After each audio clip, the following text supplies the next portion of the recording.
Hello and welcome to Mac Power Users. My name is Stephen Hackett, and I'm joined by my friend and yours, Mr. David Sparks. Ahoy, Stephen. Hello. Hello. Cheerio. Yes, we were just together. Yeah, it was good seeing you, man. Yeah, you too. Good time. We had fun in London.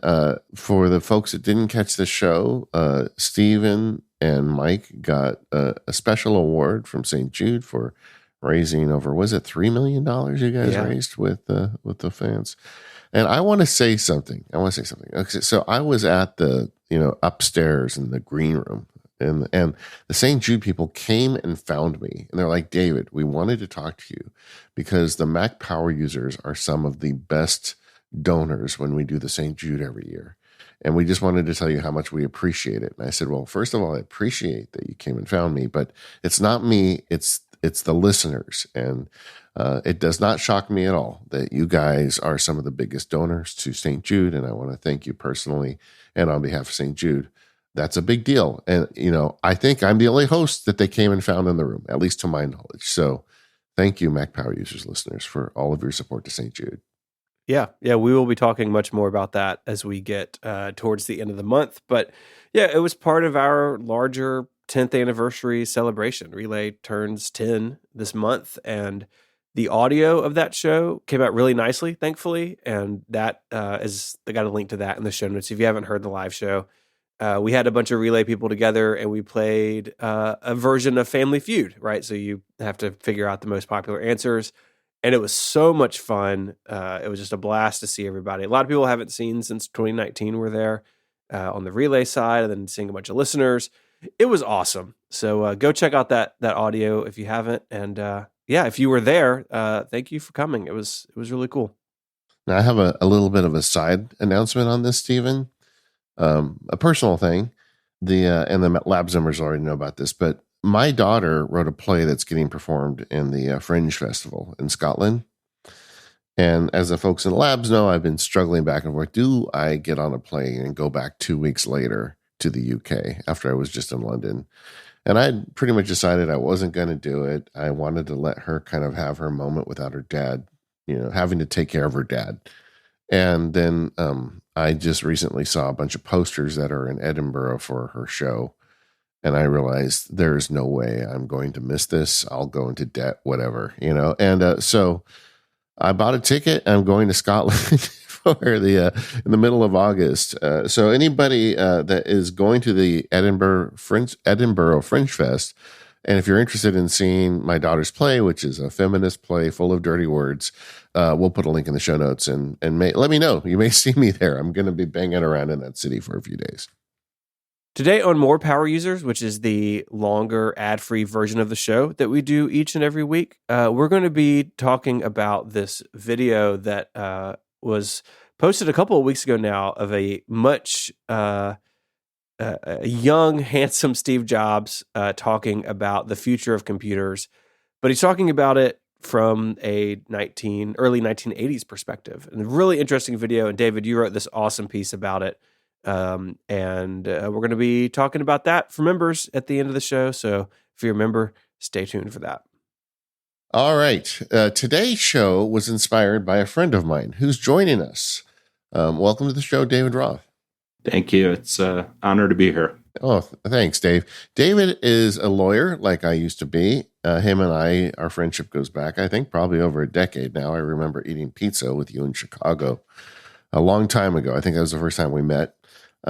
But he's a very active guy in the community, Mac Sparky Labs and all that, and a Mac and Apple enthusiast. But he's a very a clever guy, and I always pay attention to what David is using. And he had told me, I don't know, it was about 6 months ago, how you like this application, NotePlan. And when you told me that, I said, well, I remember trying it, and it seemed really basic for me. It didn't really seem like a power user tool. But if you like it, I went and downloaded it again. And like, holy moly, this guy has really improved this application since it launched. And it is the real deal. I think it's something that power users may want to consider. And I talked to Stephen about, we're like, yeah, let's do an episode on it, but let's have David on here, somebody who uses it every day, so he can talk about his experiences with it. But But so that's the main show today. But before we do that, David, tell us a little bit about you. Sure. I'm a longtime listener to Mac Power Users, probably back to the low double digits in episodes. As you said, I'm a corporate lawyer and Mac nerd, and you can interchange the order of those in the order of importance in my life. I've been the only Mac user, or one of a very few Mac users in Windows-only companies and law firms for many, many years. My journey with the Mac began in law school, and then I wandered in the Windows desert in the 1990s after I started practicing law, and the Mac kind of lost its direction. But I came back in 2004 when I bought a new Mac because I was excited about Tiger and Spotlight. And that sort of helped lead to my journey to NotePlan, because I love the idea of files that are interchangeable, and I can open even if the app or my use of the app goes away over the years. And I can search for them in Spotlight or Alfred or whatever folks use. Just to interrupt there, that 2004 timeframe, that's right about when Apple did the Intel switch. And I feel like floods of Mac-loving attorneys came back during that period. That makes sense for me, because the ability to dual boot or to even run Windows in emulation. Yeah. Yeah, it was a big deal. I mean, the Mac was so cut off from the world of Windows software, and all of a sudden, yeah, you can have everything you need. That's a really important time period, and I think you got back to the Mac at a really just a golden age. I do as well. I missed the early pain of the conversion to Mac OS X, but jumped on the bandwagon right as it started getting good. And of course, my enthusiasm for all things Apple and all things Mac grew from there. It was the age of the iPod. I went to my first Mac World in 2007, which is when Steve Jobs introduced the iPhone. Wow. And I looked at the two phones in my pocket at the time, Palm Treo and BlackBerry, and just wanted to cry. Did you guys hack your Trios to make it look like a Mac? I totally did that. I forget what it was called. There was a thing you could download, and it changed all the icons to look like Mac OS icons. And I totally had the Mac Trio. You guys remember that? I remember it being a thing, but I didn't do it. Yeah, it was madness, and it always added extra friction, but I couldn't help it. So the other part of my journey to NotePlan is got really interested in productivity, and started with GTD, as many of us do, and went and saw David Allen seminars, and went to seminars his coaches put on, and got really into it. Went through the GTD apps, and tried to figure out a perfect GTD system. And I spent a long time and a lot of energy on that. I moved from that, or with that, to doing personal retreats inspired by you, David, and Mike Schmitz. Nice. And eventually, starting about 3.5 years ago, started using NotePlan. A really key moment for me was when I was on one of those personal retreats, and I got to the "What do you want to stop doing?" And I realized that the answer was GTD, because I'd spent all that time creating and modifying systems and trying to create the perfect GTD system, make sure everything was filed just so. And that was substituting for productivity. And it really stopped bringing me any satisfaction or reward.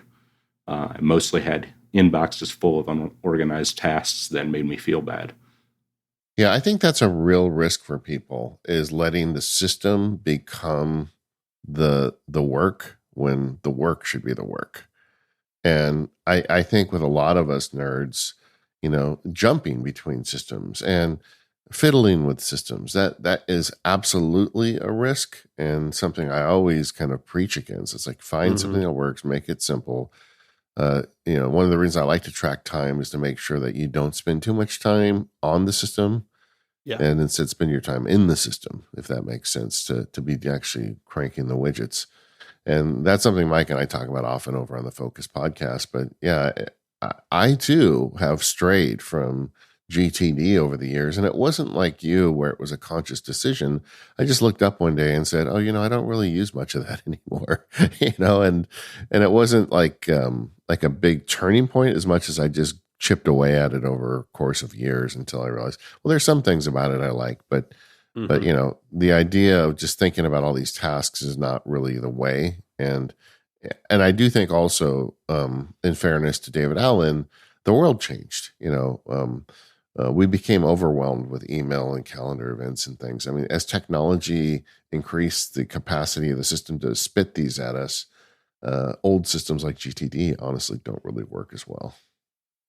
David, as you went through that process, coming back to the Mac, the iPhone era, your own personal journey with the technology, how did that interact with your day-to-day work life? Being an attorney, a lot of law firms are Windows or web-based.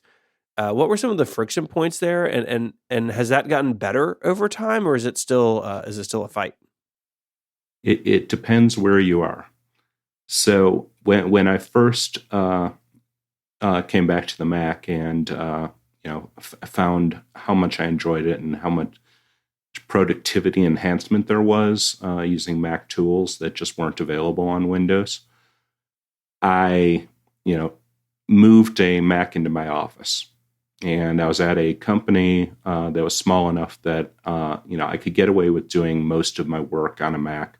We had a third-party Exchange server, and I was able to link that to my Mac. And most of the tools I needed, file servers and things like that, I was able to access over the Mac. But as I moved around a little bit, I found that especially when I moved from that job, which was an in-house job with a company, to law firms, I found that they had varying degrees of welcomeness towards the Mac. And right now in law firm world, there's so much security because there have been some major data hacks of law firms and email hacks of law firms. And one, it's deeply embarrassing when you leak your client's details, and two, it's a violation of your ethical duties as a lawyer. So law firms, I found, ranged from letting me have my way most of the time to the law firm I'm currently at, which is so locked down, secured that there's no way to access my work email or my work calendars or our document management system over a Mac. I have to use a Windows computer for that. And I found some hacks for that over time. For example, the iPhone sharing hack or iPhone sharing feature that's going to be part of iOS 18 and Mac Sequoia will let me project my iPhone, which does show my work email, onto my Mac, and I won't have to switch between them as much. I think there is increasing resistance rather than it going the other way now. Have you explored Windows emulation in Apple Silicon? I have, and I use it for personal use, and I tried to convince my IT folks that they could create a perfectly secure Windows image on my Mac, and they wouldn't go for it. Yeah. Wow. They're really locked down. It's interesting that you say that there's more resistance now, because we've heard from listeners who say there's less, but I guess it just really depends on where you're at. And David, I will say for the sake of the audience, is a top-notch attorney and works on serious things. And I expect your law firm does not want any kind of risk. So they probably got the double secret probation level of protection enabled. Well, I'm sorry to hear that, but you're still pulling it off. I am. I've got a Mac and a Windows computer side by side, and the biggest problem for me is switching the keyboard. So I end up typing stuff into my Mac that I meant in Windows, and Windows that I meant in my Mac. How is Windows these days? I haven't really spent a lot of time with it. It's okay. There are more apps that do things that great Mac apps do, like text expander. Yeah. It doesn't take long when you're using Windows before you get to the registry or some arcane setting screen. Yeah. I mean, for me, because I do occasionally like try to help my wife out with something on her Windows computer for work. And the keyboard shortcuts are what kill me because I am so fast with keyboard shortcuts on the Mac. But like the thing that I just want to do to move the cursor over a word, like shuts a window or something. It's like, it's completely different. So it's like, I'm almost broken for Windows at this point, Stephen. And that's okay. No, I get it. I mean, I've got a PC here for some video stuff, and I've got Windows 11 on it, and it's weird over there. Definitely weird. I'll say one nice thing about Windows: they have Windows management down much better than Apple does. It's getting better in Mac OS Sequoia, but Windows has had the drag to the left, and you'll get a left half and things like that for a long time. This episode of the Mac Power Users is brought to you by Ecamm Live, a powerful live streaming platform for Mac. Get 30% off now. Just go to ecamm.com. Ecamm Live is the leading video production and live streaming studio built for the Mac. Ecamm does all aspects of video, not just live streaming. It's perfect for simplifying your workflow. It's easy enough to get started quickly, but powerful enough that you can create just about anything with video. And you can do it all with the Ecamm app. What I like most about it is the way that they have incorporated the entire workflow. Scenes, effects, overlays, and comments, you can do it all with Ecamm in your video production right out of the software. And with modern Apple Silicon Macs, it runs better than ever. It's very impressive the way they've got the whole widget in one package. Whether you're streaming, recording, podcasting, or presenting, everything's there in Ecamm, including support for multiple cameras and screen sharing. And a live camera switcher lets you direct the show in real time. So stand out from the crowd with high-quality video. Add logos, titles, lower thirds, and graphics. Share your screen, drop in video clips, bring on interview guests, and use the green screen. All of that and even more is available in Ecamm Live. And super exciting news, Ecamm for Zoom is now available for everyone on the Pro level plan.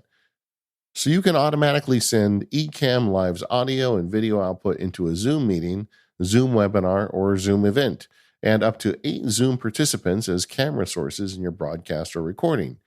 Plus, you can automatically create individual participant audio and video recordings and add Zoom chat messages to your broadcast or recording as text overlays. Ecamm's members are entrepreneurs, marketing professionals, podcasters, educators, musicians, church leaders, bloggers, and content creators of all kinds. In order to stay relevant these days, you have to show up on camera. The good news is Ecamm makes video easy, and it's 30% off right now because summer is the best time of year to learn a new skill. Act now, just like summer. This deal won't last forever. Go to ecamm.com now. That's ecamm.com. Go there right now and check it out. And our thanks to Ecamm for their support of the Mac Power Users and all of Relay FM. So we want to get into some NotePlan basics now. NotePlan is an application for the Mac, iPhone, iPad. There's a web version as well.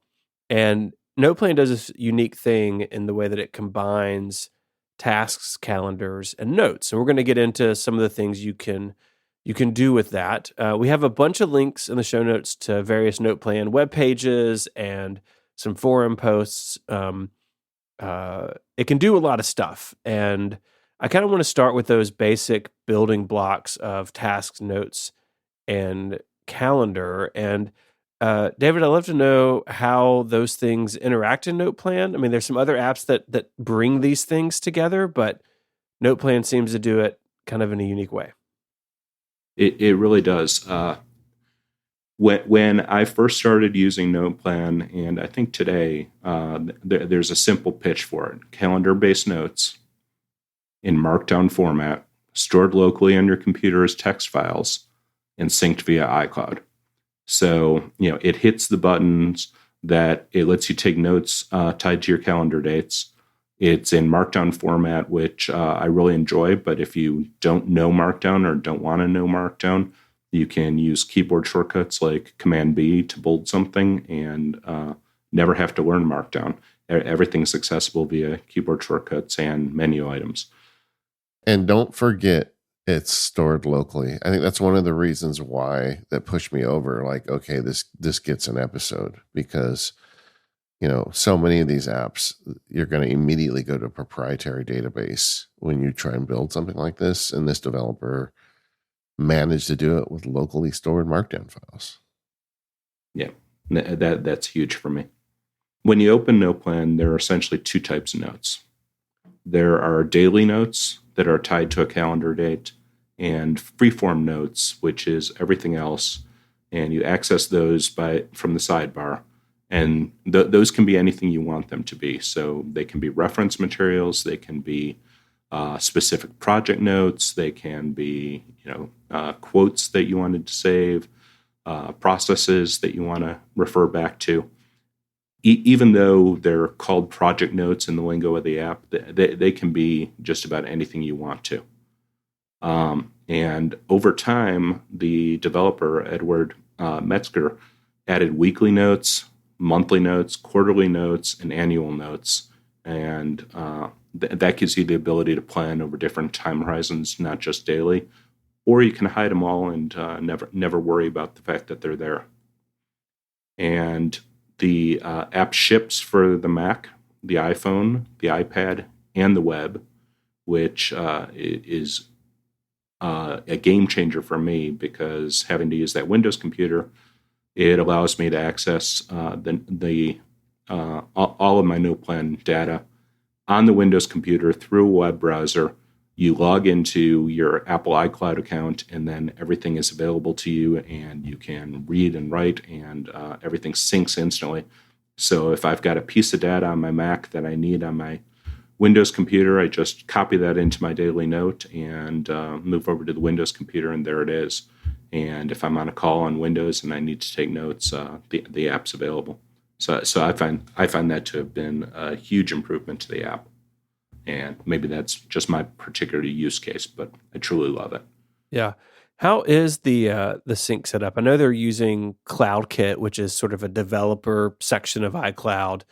The apps that I use that use CloudKit have been really solid. Has that been the case for NotePlan for you? Rock solid. I had one event a couple of years ago where one of my devices wasn't syncing, and I emailed the developer, and he, over 2 or 3 emails, helped me get that device back in sync. But I've never lost any data. I'm constantly paranoid about losing data, and I sync my database or back up my database 3 or 4 different ways. Mm-hmm. But I've never had to worry about it.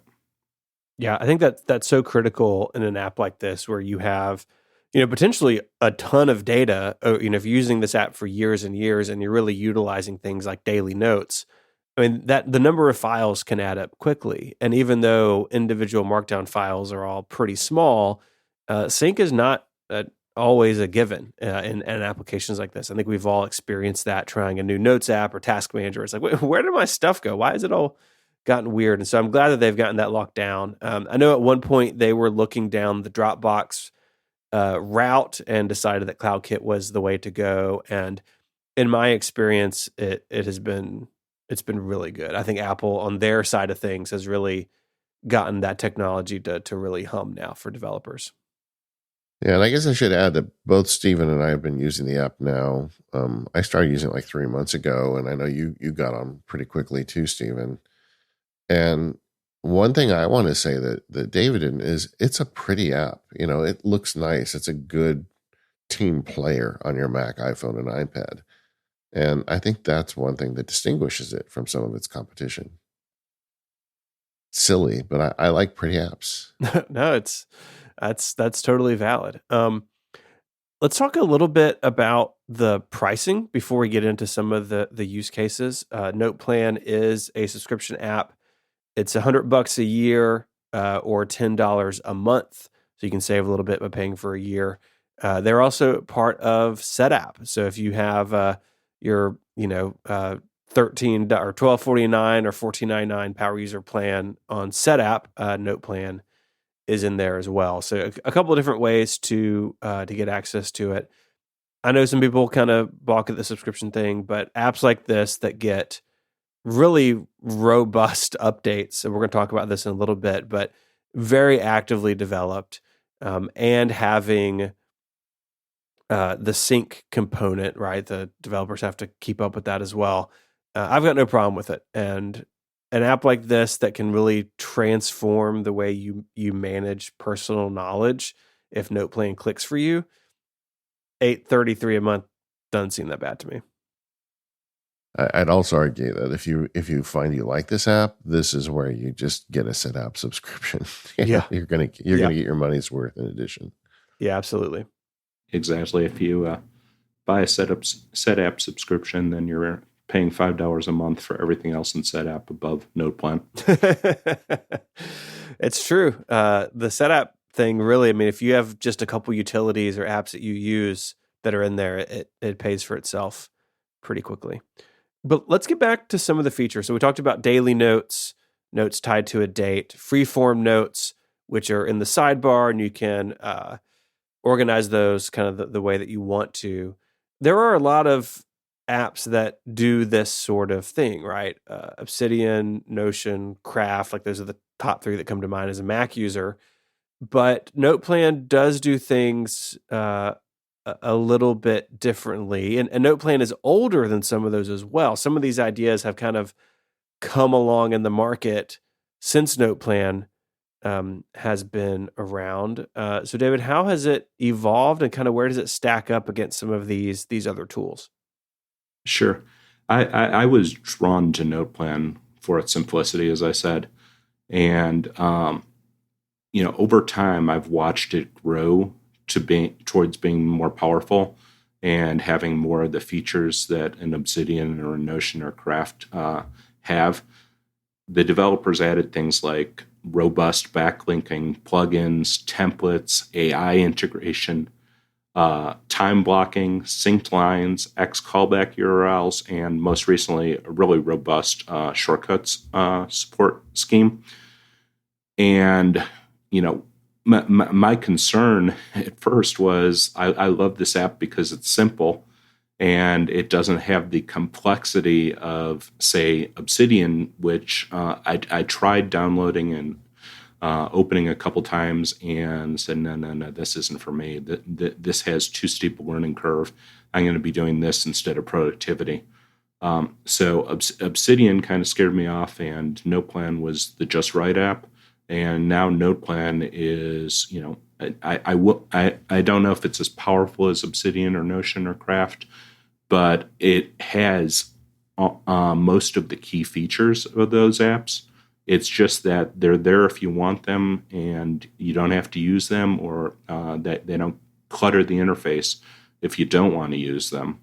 So when you open NotePlan in a new instance or every day, you see a blank daily note, which I find really terrific. Yeah, and I'll answer your question. It's not as powerful as Obsidian, but we'll get into this later. The question should be: is it powerful enough? And and that is an interesting question with this application. David, do you find yourself like, what's the split for you between the use of daily notes and freeform notes? I use mostly daily notes. I will use Project Note for a few specific things. For example, there are a few reference notes that I like to keep in NotePlan because I refer to them so often that it's helpful to have them there. In general, my notes that are for reference are in the Apple Notes app, which I love for that purpose as well. But I've got a set of reference notes. I've got a set of notes for a specific client, and that's when I'm working on a large many month deal, and I need to start collecting those little bits of information that people tell me along the way that I don't want to forget when we get to the closing. Those all go into a client note. They may go into a daily note initially, but they get gathered into the client note. And then I have a project note that's my client to-do list. And while I capture to-dos daily in NotePlan, and they're fine there because they're easily reviewable, it's good for me to be able to kind of take down all those things that I need to do, especially when I'm triaging email in a central place. So my client to-do list, there's no hard and fast rule that everything has to be in there, but it's a good central place. And then when I do my reviews, I have a filter set up that checks my client to-do list, checks all my daily notes, and shows me everything in one place.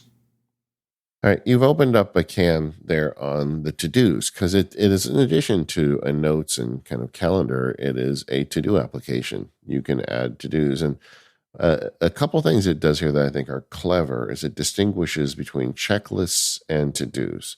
Like in experimenting with this, one of the things I did is I have a weekly checklist of time blocks. Like every week I want to spend an hour or two in the various endeavors, and they're just time blocks. And one of my weekly planning things is to go through and make sure I made a block to do this and a block to do that.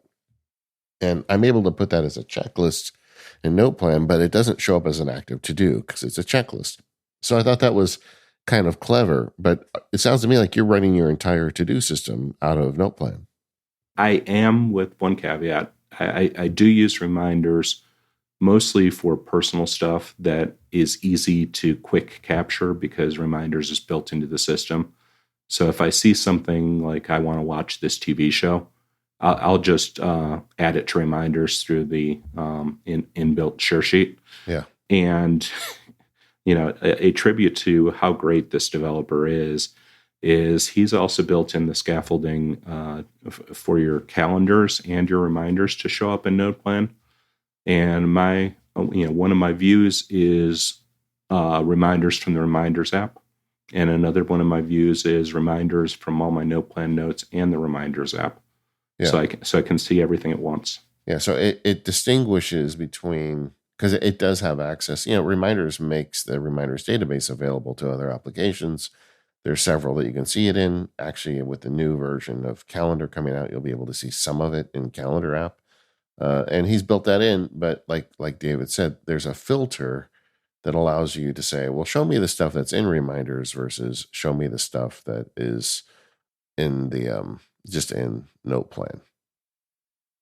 It's a pretty good solution for that stuff. We're going to get into plugins later, but you can kind of juice it up a bit with some extra plugins. I know, David, that's not the thing you're super into, but for people that want to add a little bit of more power features to this stuff, you can do it. The app is just so incredibly flexible, and part of that flexibility is how little fixed scaffolding there is. When I open an app like OmniFocus or Things, I have to make it work the way I want my system to work. And on the other hand, NotePlan, in a daily note, I can capture a task here, capture some notes here, remind myself of this, create a checklist. And that's all in one place. I don't have to worry about where it goes. Yeah. And another feature that we haven't mentioned, I'm a fan of time blocks. And this developer has built in a unique time block system into the application. So the application, just like it talks to your reminders, it talks to your calendar. So you get an active view of your calendar in the application next to your note. But you can also add time blocks, and you add them as they basically show up as checklist items. So I put in a time block this morning that said, Mac Power Users Preparation, 8 a.m. to 10 a.m. So it's 2 hours I spent kind of prepping for the show today. And it shows up in NotePlan, but it doesn't go into my calendar. And this is something I've been struggling with a little bit because I do share my calendar with JF, the guy who helps me out. And I don't think he needs to see all my time blocks. And it's kind of nice because it segregates them to a place you can see. It puts a little checkbox next to it. So when you finish the block, you check it off very satisfyingly. and you can fill your day with these time blocks in addition to your calendar. They show up in the application in the calendar view as separate from events, but still there, so you can see what you've blocked yourself out for the rest of the day. I just found it to be a very clever implementation of something I use every day. Do you all think that that open-ended nature that this app can do all these different things? Do you think that's intimidating for somebody? Just downloading this and getting started with it. Like, where would you have them go to kind of get their heads around what this can do? There are many YouTube videos and other videos on the NotePlan.co website where the developer and others who are enthusiasts, including a woman named Stacy Roshan, who makes great videos, kind of break this down into pieces. And one of the very first videos I watched was an introduction by Edward Metzger where he explained the entire app in about a minute. So talk about unintimidating. He it walks you through the markdown features like creating reminders and creating headings and things like that, creating checklists. So you could open this up and start using it in a very simple manner by just doing the easiest things first. And then you could follow the path of these videos and they will teach you how to do time blocks and how to do, advanced creation of templates and things like that help you give structure to it. Yeah, I definitely recommend that the YouTube channel. I've got a link to that in the show notes. And I think the important thing to remember and to communicate here is that the notes are the building blocks within NotePlan. Like that's the kind of unit of thing you're working with. And it's inside those notes that a lot of interesting things can happen, where you can deploy a template, which we'll talk about, or have tasks kind of intermix with your notes. And then you can have filters that look across all your notes and pull those tasks out. But notes are sort of the building block within this application. And in talking about it, it has struck me as like, man, this app does so many things. But at the heart of it, that's really what we're talking about, I think. Is that fair? I agree. This episode of Connected is brought to you by Squarespace, the all-in-one website platform for entrepreneurs to stand out and succeed online. Whether you're just starting out or managing a growing brand, or maybe you have one that just is in need of some updating, you can stand out with a beautiful website, engage with your audience, and sell anything, products, services, even content. Because Squarespace has everything you need, all in one place, all on your terms. You can start a completely personalized website with their new guided design system called Squarespace Blueprint. Choose from professionally curated layout and styling options to build a unique online presence from the ground up, tailored to your brand or business and optimized for every device. And then easily launch your website and get discovered quickly with integrated and optimized SEO tools, so you show up more often to more people and grow the way you want. With Squarespace, you can sell your content. They have all the tools you need to sell exclusive content on your site by adding a paywall to sell content or courses. You can also sell files your customers can download, like PDFs, music, or ebooks. And you can integrate flexible payments to make checkout seamless for your customers. Accept credit cards, PayPal, and Apple Pay, and in eligible countries offer customers the option to buy now and pay later with Afterpay and ClearPay. I recently spent some time updating a Squarespace site that I had built for a nonprofit. I built it probably 4 years ago, and they had some changes to what they were doing, so when they updated it, and it was so easy because Squarespace tools are really great. I could go into that site, I could give it a refresh. In just a few hours, I had all their changes made, new logo, new colors, new pictures. It was really easy, and that's what I love about Squarespace is that you can build your website over time, and you're not starting over each time you crack open the hood. So head on over to squarespace.com for a free trial. And when you're ready to launch, go to squarespace.com/MPU to save 10% off your first purchase of a website or a domain. That's squarespace.com/MPU and 10% off your first purchase. And by going to that URL, you show your support for this, your favorite podcast. Our thanks to Squarespace for their support of MPU and all of Relay FM. David, we talked before the break about the daily note, but there's also some really nice features in here that go deeper than that. You've got weekly, quarterly, annual planning. Tell us a bit about how that works and how you use it. Sure. These are features that got added over time after the app started with the basic metaphor of the daily note. And what the developer did is he added weekly notes, quarterly notes, annual notes. There's actually a monthly note as well. Yeah. And that gives it even more power to create the system that you want.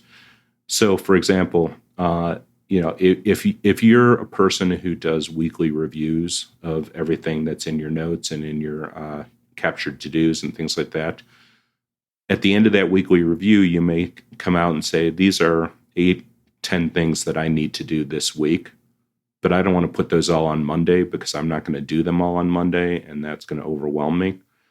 So you can create a weekly note, and the weekly note can, have a list of things that you want to get done. It can have a checklist of things that you want to do, but you don't want to be in the form of reminders. And it can just have, notes to yourself, remember this, or this is my inspiration for this week, that sort of thing. There's a monthly note, as I said. I don't use that one. If your planning horizon is monthly, and in many corporate jobs, I suppose it might be, you can go through a similar process with the monthly review. And then there's a quarterly note, and as I said, I've become very, very seriously involved in doing quarterly reviews and personal retreats every 3 months.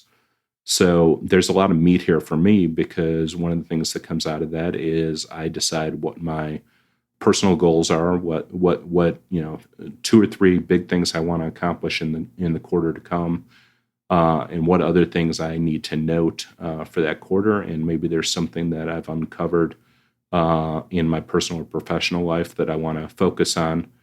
And I can put all those notes in a quarterly planning note. It's right there in NotePlan. It's not in some other system. And I think the most important thing when you do the quarterly reviews is that you go back and you review that from time to time during the quarter. Mm-hmm. And so you've got a note. And one of the things that he does, or that NotePlan does, is that there's a gray area at the top of your daily note, for example, and that will have everything in your weekly note. And you can fold that or unfold that if you want to see it. But if you want, it's there for you to see every day. And there are other things that you've assigned to dates or tasks that you've deferred to dates that also show up in that gray area. So it's kind of neat to have that easy access. And it doesn't nest all the notes. So you're not looking at your quarterly note every day. But if you're looking at your weekly note or your monthly note, you would see the next planning horizon up. And then the last one is there's an annual calendar note. And I know some people are very into either setting goals for the year. I don't like to use the word resolutions. I think it's an ongoing process, and resolutions get broken. I know that Mike and CGP Grey talk a lot about developing yearly themes, and that's a good place you could capture that. Yeah, all of that I will agree with. I mean, this stuff really dovetails nicely with the stuff I kind of talked about in the productivity field guide. And like I said earlier, I've always struggled with, I don't like to have a task manager telling me what to do every day. I'm much more of the mindset where I want a task manager to be a list of things to do, and then I go to them when I want to. And that's why I think the time blocks are so important. But I've struggled to find good ways to make sure I hit the time blocks I want every week. And in testing this app, putting that list of checklist items with time blocks into the weekly template just solved that problem immediately for me. And you can see it pop up on a daily basis. So you can say, oh, today I'm going to do a podcast prep block. And then you check it off and it gets done. And it's very satisfying. We talked a lot about kind of Obsidian, but I think another analogy or another kind of related technology to this application is bullet journaling. I think this is very similar to bullet journaling, but in a digital format, maybe a little more flexible. And that's the kinds of stuff you do in a bullet journal that now just digitally shows up. It's like I said, we don't like give full shows to single apps very often, but this one is worth checking out. It's just flexible enough without being overwhelming. Yeah, with these different types of notes based on different amounts of time, like this could become a work journal or your entire like task management personal knowledge database. It really is that flexible. And one of my favorite things about it, as you guys were talking about the daily, weekly, quarterly, is you can tell the app in settings how, like, what those calendar notes should be. Like, so if all you care about is weekly, you can turn off monthly, quarterly, and yearly. Or if you're like me, where like I do a lot of sort of reflection stuff on a quarterly basis, that one's really important to me, and the others not so much. And so you can shape it to kind of what you want to see. And the same thing with your calendar itself, right? So one of the things here is you're pulling calendars and notes together. Of course, you can tell it what calendar events you want to see. It's all there in the sidebar for you to deal with. So the UI is as flexible as sort of the rest of it. One friction point I saw with this, David, was the capture. Like, I feel like Obsidian has the same problem where these applications that do so much, like getting data into them isn't nearly as quick and easy as it is with other apps that address capture more directly. What's been your experience with that?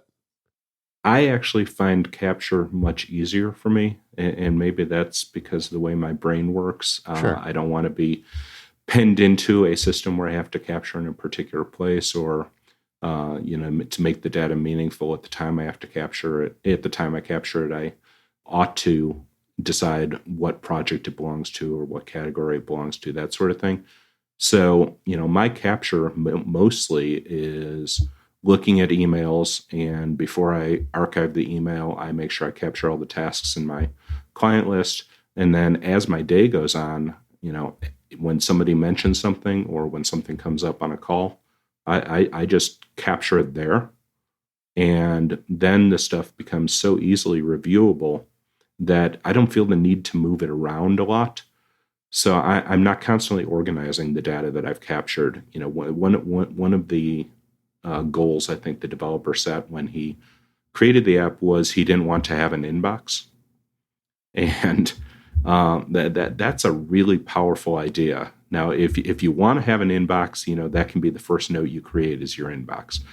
But for me, not having an inbox that I then have to process constantly it is a fantastic thing. So most of my capture gets done in my daily notes, other than when I'm email triaging. And if I have a project note, stuff might get captured in that specific project. But that stuff is all viewable in filtered views, which are accessible on the left-hand left-hand sidebar. And it comes with built-in filters like all tasks, overdue, that sort of thing, upcoming. And I've created, tasks for everything that's in the Reminders app, as I said.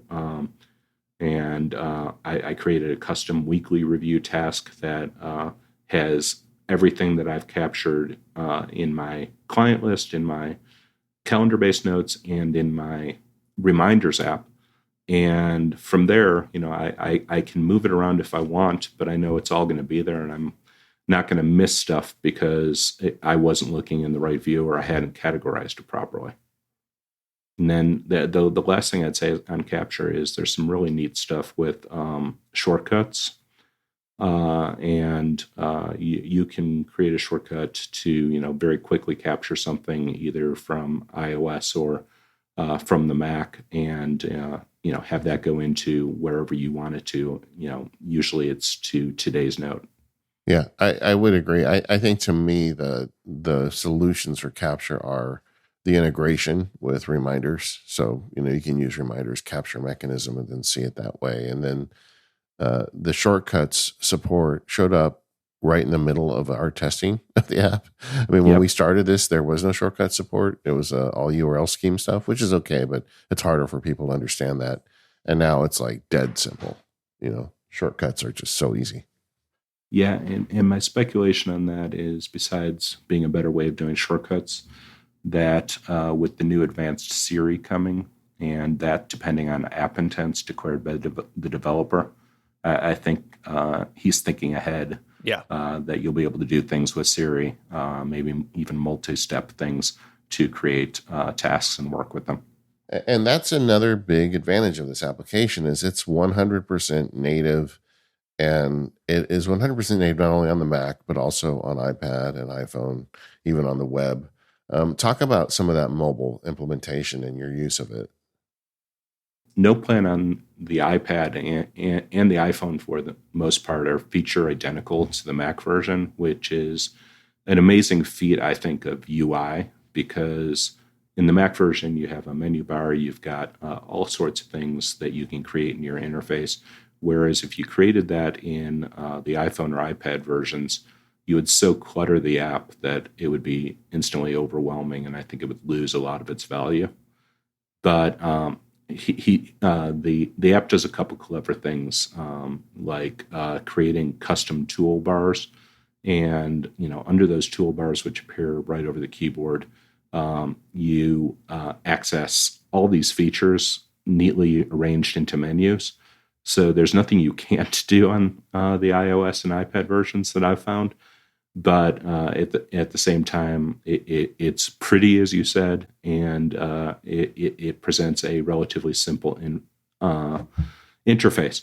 What a couple things he's added over time are iPad version. The iPad version supports keyboard shortcuts, and he added pencil support. But when he was doing that, he also added drawing support to the iPhone, where you draw with your finger.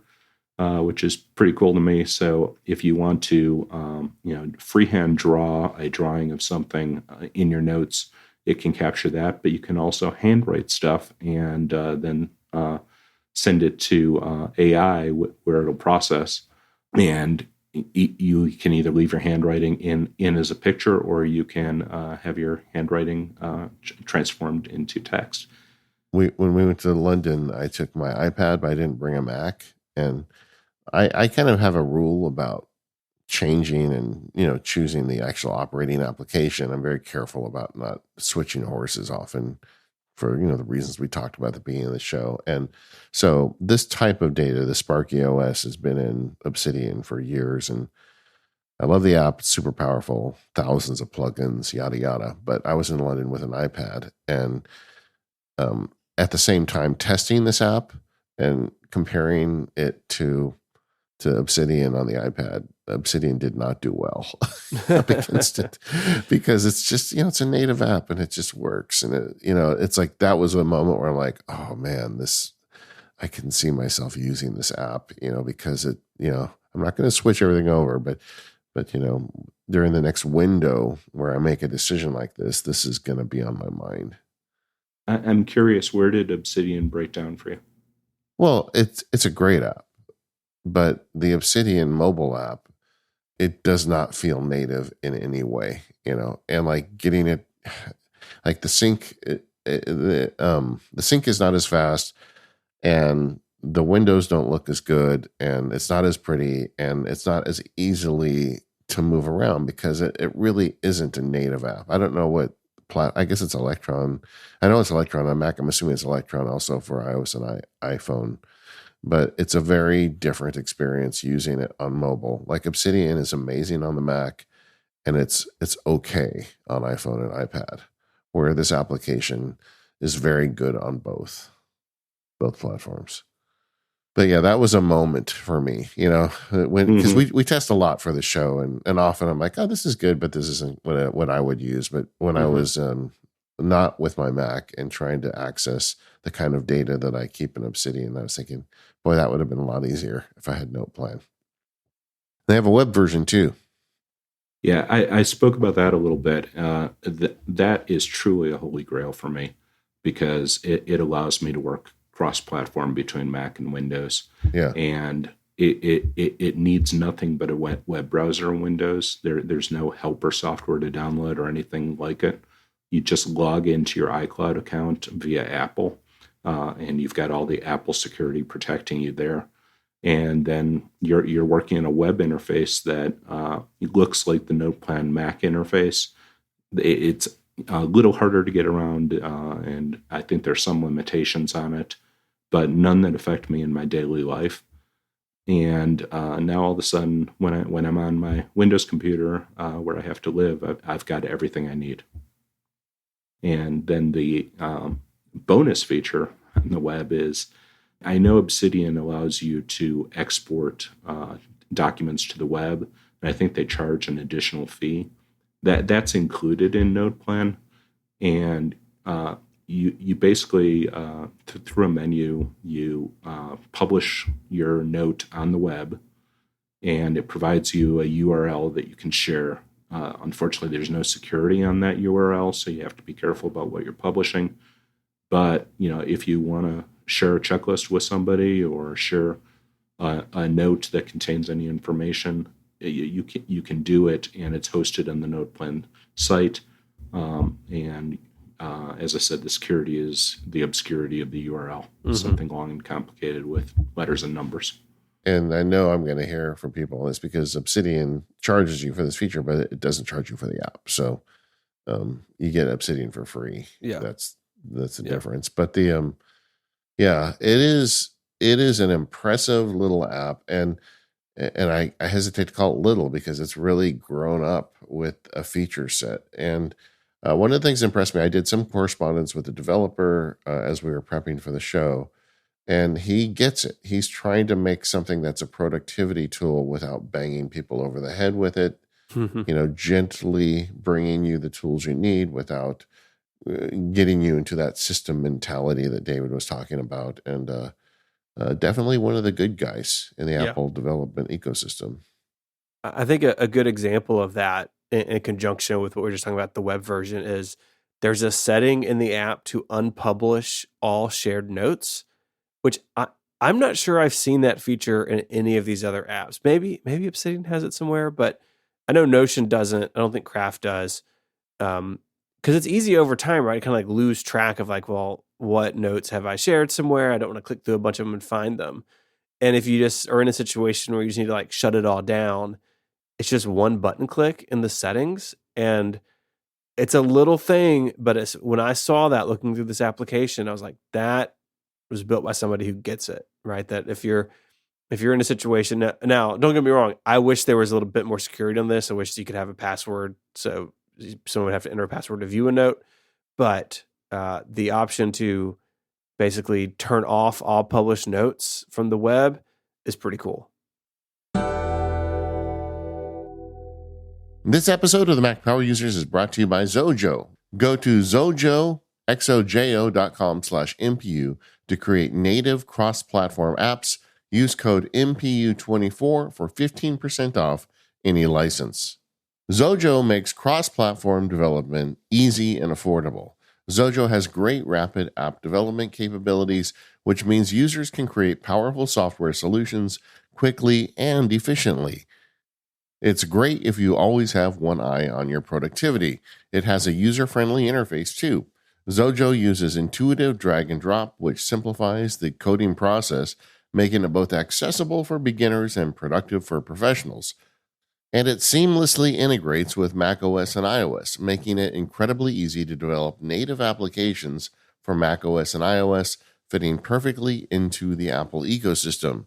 But Zojo isn't just for macOS and iOS. It also supports Windows, Linux, web development, Android, and Raspberry Pi, providing a versatile tool for any project. And there are extensive educational resources available for Zojo, including tutorials, webinars, and documentation to help users quickly get up to speed and maximize their productivity. Zojo is free for development and testing, and Mac Power Users listeners can take 15% off any Zojo license with coupon code MPU24 through October 2024. That's 15% off any Zojo license with coupon code MPU24 through October 2024. Don't miss that URL, zojo.com/MPU, xojo.com/MPU. And our thanks to Zojo for their support of the Mac Power users and all of Relay FM. So there's a bunch of kind of power features, advanced features in NotePlan, and I want to start with plugins, which is this whole architecture to add functionality to the application. And the developer uses this to bring some things on, but you can also bring things in from the community. There's a whole knowledge base article on the NotePlan website of how to build your own plugins, which is really cool. David, where does that land for you? Is this something that you're relying on? Yeah, I'm using several plugins as I test the application, and this is not the kind of thousands of plugins you get with something like Obsidian, but it's more of a curated list. Yeah. But again, it's it's impressive because a lot of the stuff that you really need is there. As a daily Obsidian user, this was a very interesting show to prep for because I rely on Obsidian. I made a field guide about it, but I can see what they're aiming for here, and it's kind of the 80-20 thing. Like, we're going to get 80% of what you need of what's available in Obsidian. With what we have, it's going to be the stuff that the developer made himself or the developer curated himself. And if there's something like very unique you want, you're never going to get it probably with an app like this.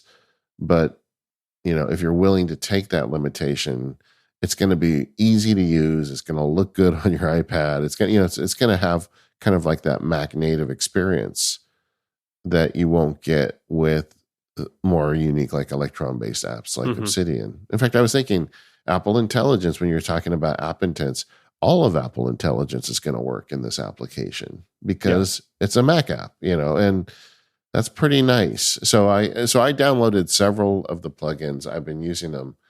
And as I say this, I realize when you said David, you weren't talking to me. That's fine. You got to be more specific. But the plugins, it's in the preferences section of the app, so it is definitely a more sort of curated list. And there's some really cool stuff in here that people have put together. One that I particularly like is called Dashboard, and it basically is a new view that gets added to the app that brings in a list of open tasks, scheduled tasks, things from tomorrow's notes, like you can look into the future.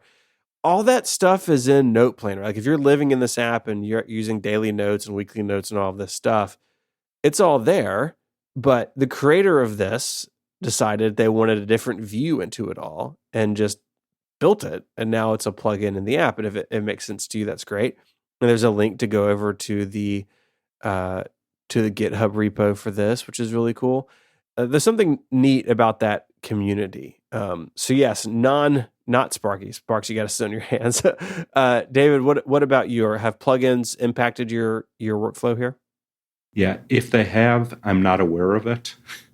Which going with my theme of keeping it simple. Sure. I don't want to get lost in the plugins trail, but I admire that it's there, and I think that one of the great things is that the plugins are scriptable. So if you're someone who writes your own scripts, you can create a plugin to do exactly what you want. Yeah, and like we said, the documentation is all there on the web. I mean, looking through it, I don't think you've got to be a rocket scientist to take one of these and run with it, which is cool. Another thing in this app that is, I think, really well done is the templating system. So the app comes with a set number of templates, and there's a page on the website you can download more and you can create your own. And basically these are snippets or outlines or structure that you can then bring in to a note. So one that I set it up in all of these types of apps that we try on the show, is sort of my daily journal template. And it's a summary of the day that I write, 3 things I got done, 1 good thing, and 1 bad thing from the day. And it's a template that I've used across apps. I use it in my field notes, like my paper notebooks. And it took me really just a couple of minutes to create that. I did it in Markdown with headers and all the spots to type, save it as a template, and I can deploy that across any note wherever I want it really very, very quickly. And again, there's this really nice collection on the NotePlan website, like SWOT analysis or weekly goal setting. And it's not just Markdown. You can have tables and checklists and other things in a template. I think it's really well done. And I think while other apps have a template system, I think there's something about the way that NotePlan has implemented them that kind of stands above the others. Yeah, I'm a big fan of the templates, and the one I use most is my daily note template. And the first thing I do when I'm presented with that blank daily note is I insert that template, and it creates the scaffolding I want for my day. So, for example, morning routine is important to me. So I have a morning checklist, and that's not reminders or tasks. It's a checklist. Then I identify 2 or 3 tasks that are very important to me to get done that day. And, that comes from David's productivity field guide and some of the personal retreat stuff, that when you're being honest with yourself, you're not going to be able to accomplish more than 2 or 3 major things in a day. So you've got to figure out from what's on your list what you're going to do that day. And I don't have my whole task list in front of me. I have those 2 or 3 tasks. Then I have a notes section, and the notes section starts off by reproducing my calendar. And I take freeform notes there. And if I have any follow-up items, I capture those in a special area. And sometimes when I have something that I'd like to do, but I don't know when I'm going to do it, I have that as a reminder at the bottom of the list. Another template I use very often is meeting notes, and that sort of creates a structure for your meeting notes, and you can nest that within your daily note however you want. You can append it to the bottom, put it at the top. You can have it in the notes section of your daily template. So those 2 create a lot of mileage for me. I haven't picked up a journaling habit yet, but I did copy a template that David created for his morning journal into a NotePlan template. And so that's there for me. I have the ability to capture a quote from Readwise that I've saved, or a highlight from Readwise, and impose that if I want to. But I mostly stick to business, and the templates just help that. They create that scaffolding that I said I didn't want an app to impose on me, but I've got my own.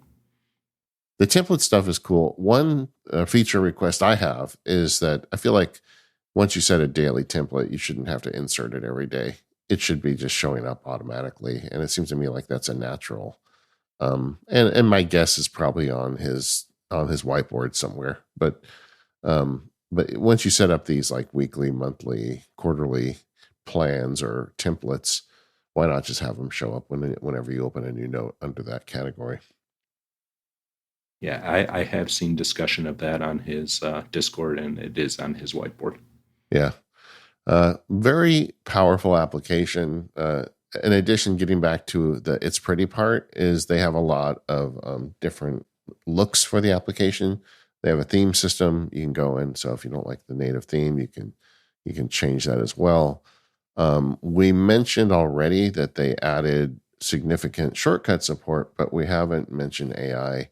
David, are you using any of the AI tools with this application? I'm dipping a toe into AI. For example, I've played with its dictation into notes. I think you can accomplish all the same things with the built-in Apple dictation, which I feel more comfortable with than sending it to OpenAI, which is the source that NotePlan uses. as I mentioned, you can handwrite things and send them to be transcribed. I've played with that as well. And, I played with things like there's a smart note assistant that will summarize or help you brainstorm, that sort of thing. It's cool because it's built in, and you essentially right click and send your text to the AI and get back what you want. And there's even some help crafting the prompts. So I think he's done a really good job with it.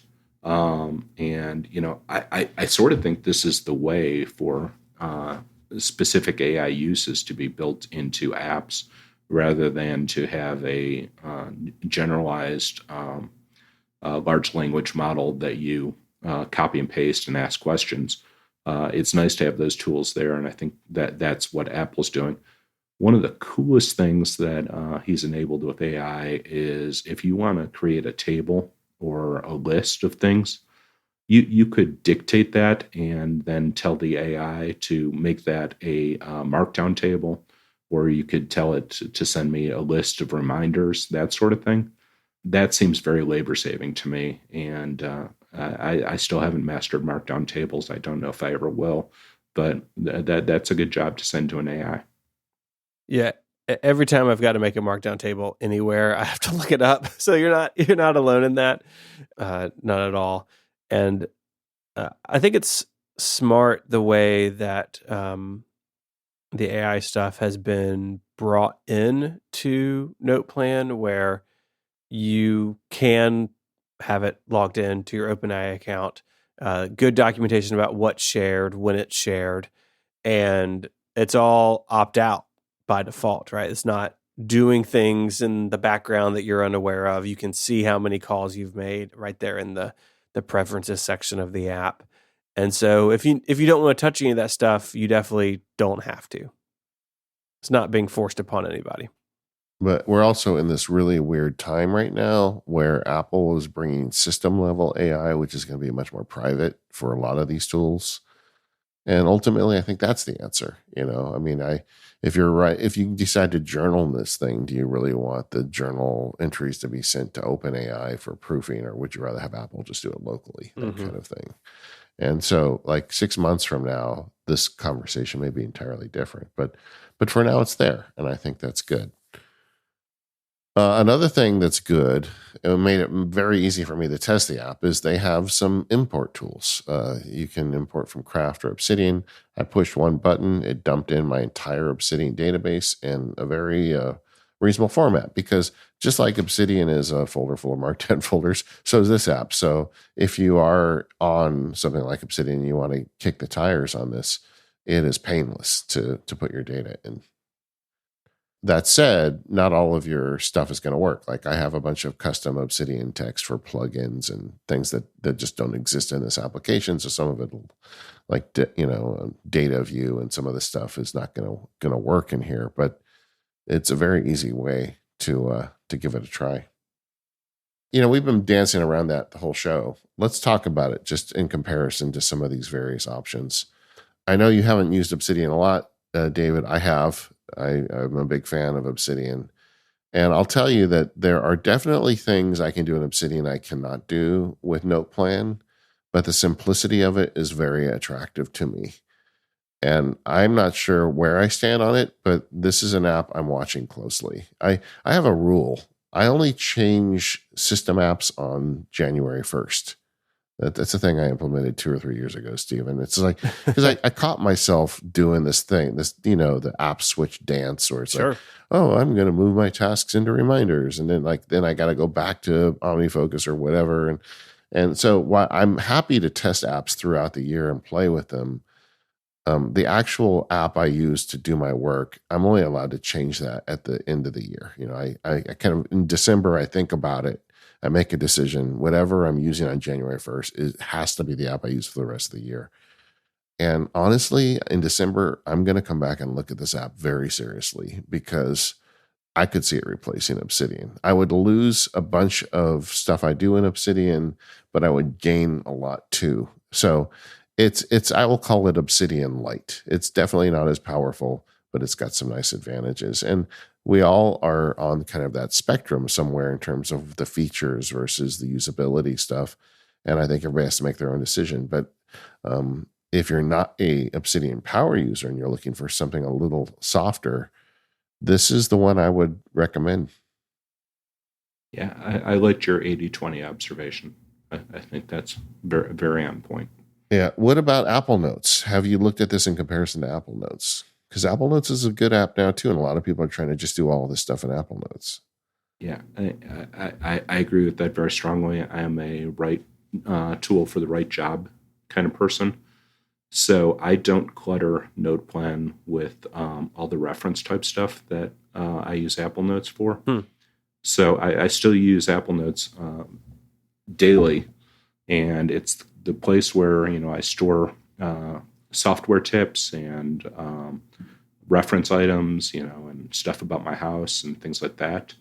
And I find it's very easy to capture things in Apple Notes and very easy to find things in Apple Notes. My state bar numbers, which 30 years later I still haven't memorized, those are in Apple Notes. One of my concerns about Apple Notes is stuff goes in and doesn't come out, that it's in its own proprietary database. And I have an app that backs up your Apple Notes as text notes, but anything that was in the RTF format gets lost in that. So if I've saved pictures and things like that, I don't have those things. So there's some concern about critical information in Apple Notes. I actually have played with the Obsidian plugin that backs up Apple Notes, and that's very good as well. So that's the one reason why Obsidian's installed on my computer. So that's a circuitous little path. You import Apple Notes into Obsidian, then import Obsidian into NotePlan. Okay, that would work. Yeah, and we've already talked about using reminders as a supplement as well, because there's some information that's better captured and better stored in reminders. And shared lists with my wife is a very good one.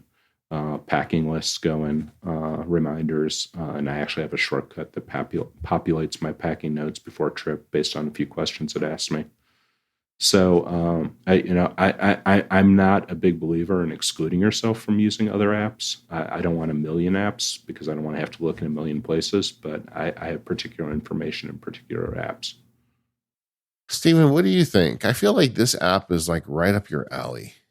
Yeah, there's definitely something really intriguing about it in terms of like the breadcrumb idea. Like if I'm just making notes as I go, I agree with the idea that while NotePlan definitely can do reference material, right? You can have those notes that aren't associated with a time frame.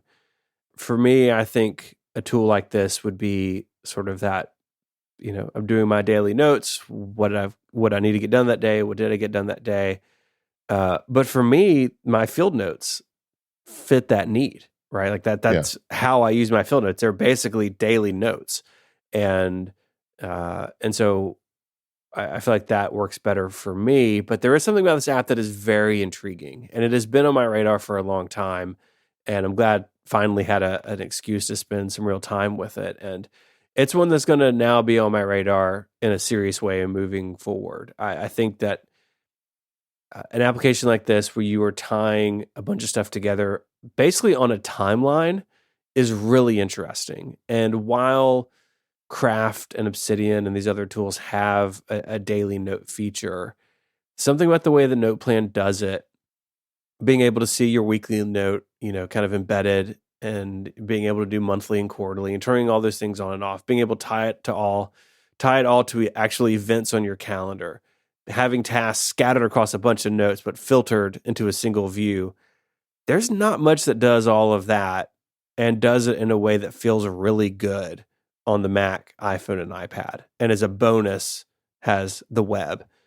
That's a pretty small list. And so I think it is extremely interesting. And I would say if you have tried these other apps we've covered over the years, like Obsidian or Craft or Notion, or maybe you're kind of have reached the edge of what Apple Notes can do for you, I think this could be the one. I think this is one that people should check out, and it may really scratch an itch that folks have.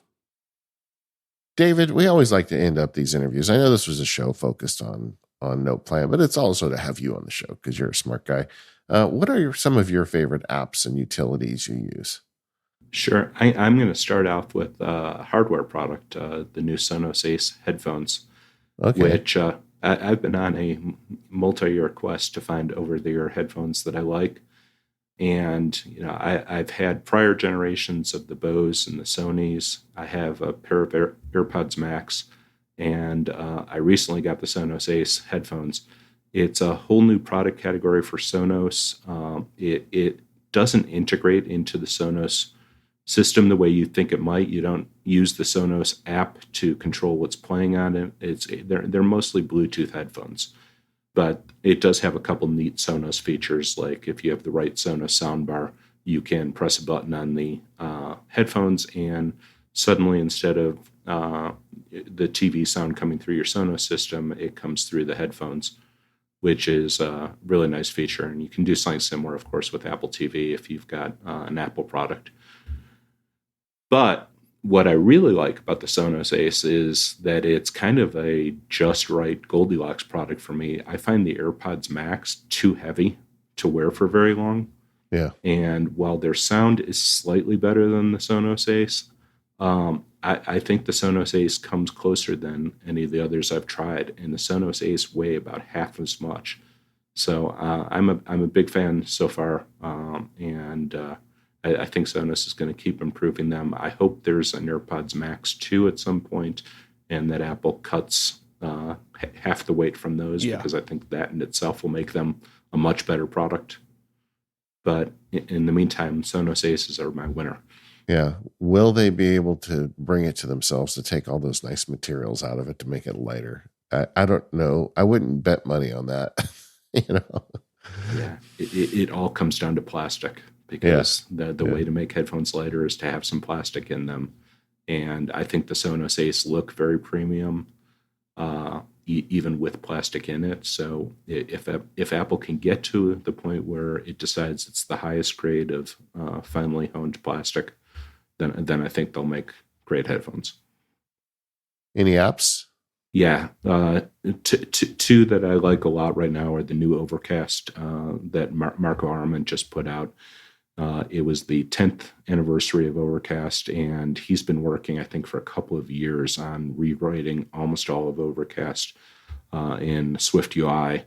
And I think there's a blog post that Stephen wrote, and Marco's blog post that'll be linked in the show notes. But the interface, I think, is beautiful. I think he's done a great job. Marco famously says he's not an interface designer, but everything looks great to me. And some of the features I think people are struggling a little bit with, because what used to take one tab now takes two, or somebody moved a feature that somebody relies on heavily. I think that's going to pass very quickly, and I think that this new app gives Marco the power to add new features, and I think looks great right out of the gate. These apps that are adopting Swift are just, they're buying a future is what they're doing, and I'm glad he did it. And the other one is Readwise, and this is I'm referring to the basic Readwise app, and that's an app that syncs with a bunch of different devices and services, and lets you capture your highlights, say, from Kindle books or from an RSS reader or the web. And I've got a very robust database of both quotes that I want to resurface and sort of tips that I want to see again. And the key to Readwise is the capture is mostly automatic of your highlights, but then once a day you go to the Readwise app or the Readwise website, and you review however many highlights you've set to review. I review 7 every day, and I get to resurface things that were interesting to me that I didn't want to forget. But again, I didn't want to set up a system where I had to force myself to review these. It sort of time spaces them so that they become memorable, and it's a fun part of my daily routine. You put any of that stuff in NotePlan? I have a template that'll surface a ReadWise quote every day if I want. I haven't found that particularly useful. Okay, just curious. Yeah. And I do capture tips and quotes in NotePlan, but if they're important enough to me that I want to make sure that they get resurfaced, I put them in ReadWise. All right. Well, we really appreciate you coming in today and sharing your experience with NotePlan using the app 3.5 years. Clearly, you are a fan. If people want to find you, David, where should they go? Yeah, this has been a lot of fun for me, and thank you guys both for having me. This is something that I never thought I'd get to do, and I've really enjoyed it.